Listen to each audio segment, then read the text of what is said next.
Character's truly defined in a moment of crisis. Mid-March, everything really changed, not just for our profession and our association, but all across the country and really across the world. Most of us don't have a cash cushion to sustain our employees for an extended period of time. 3 months is a really difficult cushion to have to be able to support your employees for that period of time. One of the tremendous impacts we also saw was on our patients. Our patients had treatment that needed to be done. We couldn't take the stress of the virus away from anybody. When the virus was here, we have to learn how to play the rules of the game with the virus in our lives. So what could the association do? Well, we can make it easier for our practitioners to practice with the virus, hence interim guidelines. We distilled not only the CDC, but the ADA's recommendations, the WHO's recommendations, the state's recommendations into a document that made it easy for our practitioners to go back to work. We immediately were meeting all day on Zoom we were working closely with the ADA, closely with the governor's office, trying to gather all of that information and work to put together a document, a recommendation for our members so that they knew what to do and what was right to guide them, not only in practicing, but also from a business perspective. Was the COVID-19 hub that we put together on our website that really was easily navigable. People could come and find the information very quickly that they were looking for, and they knew that it was a trusted, vetted source, that the VDA had put time and effort and was based in science, backed up by the ADA, and people came. We came up with these interim guidelines and we made it practical for people to go back to work. We gave them the rules of the game and made it easy for them to go back to work, as easy as it could be in the face of COVID. There were all kinds of rumors, there was all kinds of mistrust, and I think the VDA took a lead role in ensuring patients that the dental office was safe. We have always been the leaders in infection control. I think that our patients appreciate that.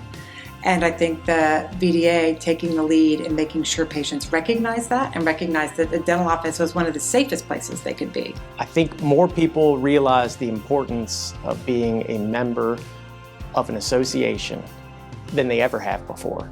And that is because it was the one place you could go where it was specific between the ADA and the VDA. You got the information that you needed to keep your business afloat, how to take care of your employees, which are like family.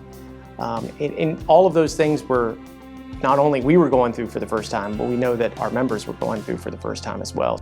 During a time of a pandemic, which is why we're meeting virtually instead of in person, you realize how important it is to have an association that's looking out for you. This year especially, it has been invaluable. I cannot imagine not being a member of the VDA. The VDA's COVID response has been outstanding. They, along with the ADA, have done a great job of keeping everyone informed and giving us guidelines to follow.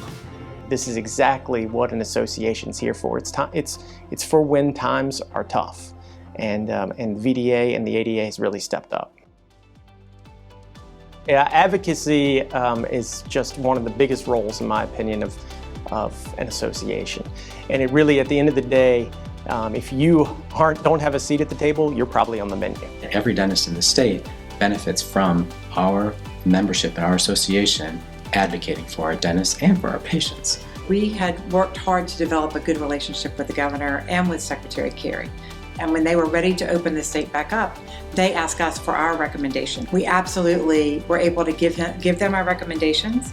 We showed them that we could open up safely and that it was important to our members that we take care of our patients and that we be able to take care of our businesses as well. One legislator talking to one member is valuable in that instance, but an army of dentists talking to legislators makes the greater whole better. For example, we did an action alert earlier this year asking our members to reach out to Congress.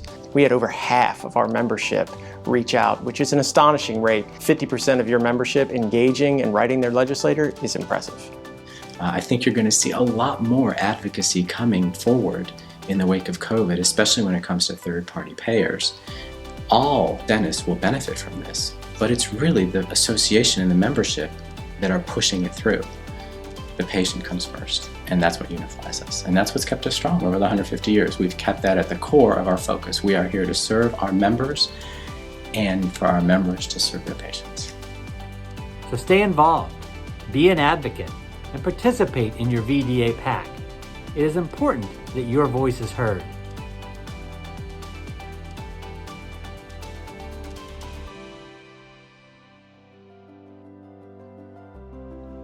If you're really lucky, once or twice in your life, you get to be part of something that really changes your life.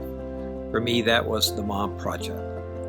What a blessing to be a part of something that really defines what purpose means in so many ways.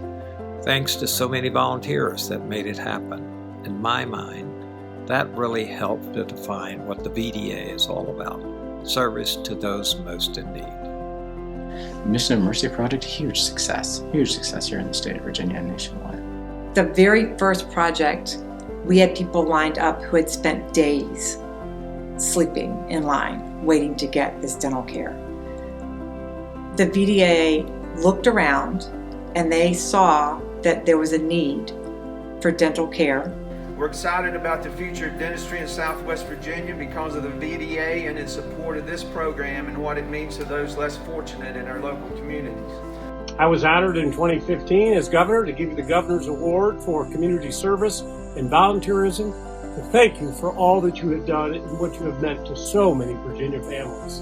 There is so much need in your own community, and to be able to give back to our community in that way is not only meaningful for the practitioner, but wow, what a service you've given that community.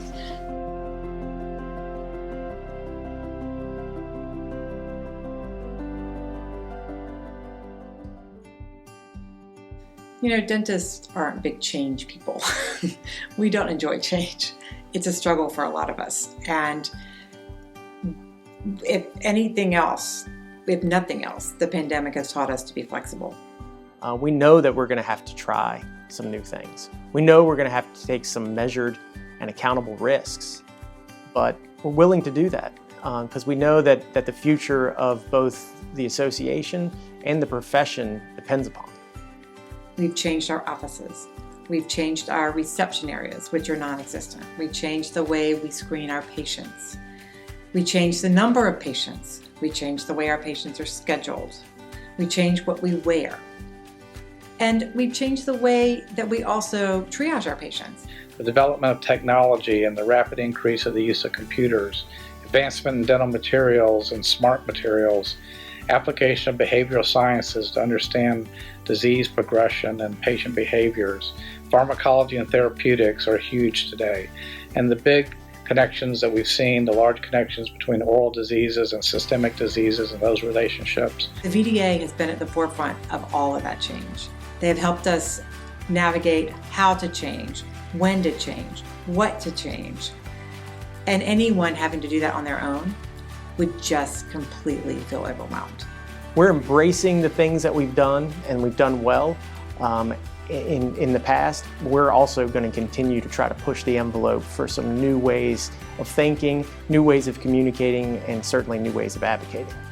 What excites me most about the future of the VDA is an era of emerging young leaders. I am eager to see young leaders of all backgrounds continue to diversify our profession and lead us into a new era of modern dentistry and patient care. I would like to see more dental students and recent graduates involved with the VDA and organized dentistry. A more hands-on approach to student lecture reform. I know the VDA has worked hard in the past 150 years. As dental students, I'd love to see what they have for the next 150 years. Go Rams! What I'm most excited for about the future of dentistry is diversity amongst everyone that I've been in school with so far. Diversity is what makes this world great, so it's going to be a good time. VDA that supports small business. That's something the VDA has done in the past 150 years, and I hope they continue to do that. My hope for the future of the VDA is for it to be stronger in the number of united, diversified voices that speak on its behalf. When I came in, there were still not a tremendous amount of women in dentistry. Now there are over 50% women. And there are more people of color in dentistry, and there are more people from different backgrounds, different perspectives. And I think that's so important to have that diversity in our membership. If we don't engage those folks, we are missing out on so much. You know, we're excited for the future. I look forward to gaining and growing our membership and having an outreach that comes from the VDA to all corners of the Commonwealth to include everyone. We have a whole host of people coming out of school that communicate completely differently, that build relationships in a different way. And we have associations, such as the VDA, that have been here for 150 years, extremely successful, but we have to modify the way we communicate with these younger members in a meaningful way, not just simply throwing up a Facebook page. So I think we've just started that process, I really do, and I think that the more active we can get younger members into leadership positions, the better off we're going to be. My community of dentists is incredible. I have developed an incredible group of people within this organization. I can call those people at any time. I can ask them anything. They're not judgmental. This group of people is there to help me. If I get overwhelmed, I can call someone at the VDA office. If they don't know the answer, they can find the answer. And I think having that kind of support is invaluable. You know, you go to the website, you call the VDA, you're calling for a specific reason. The answer's there. Whether it's a third-party payer issue, whether it's an advocacy issue, whether it happens to be a caring dentist issue, an ethical issue, the answer's there. I couldn't imagine being a dentist in Virginia and not being a VDA member. The VDA provides us with the tools and information necessary to be successful and to make our lives easier. I was the president of the Virginia Association of Orthodontics last year, and there's no way I could have gotten accomplished what I did without the help of the VDA. We are stronger together than we are apart. Great job, VDA.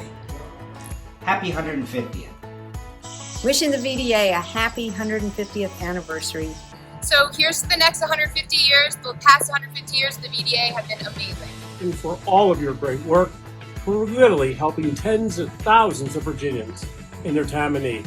Thank you, and happy 150th birthday. You donate time, you provide jobs, and indeed you're essential in providing important health services. I want to thank the Virginia Dental Association for 150 great years in Virginia. Happy anniversary, VDA. Happy anniversary, VDA. Happy anniversary. Congratulations, VDA! 150 years is a long time. And I can only see that in 150 years from now, heaven only knows what it's going to look like. But I hope the VDA will be there supporting dentists still.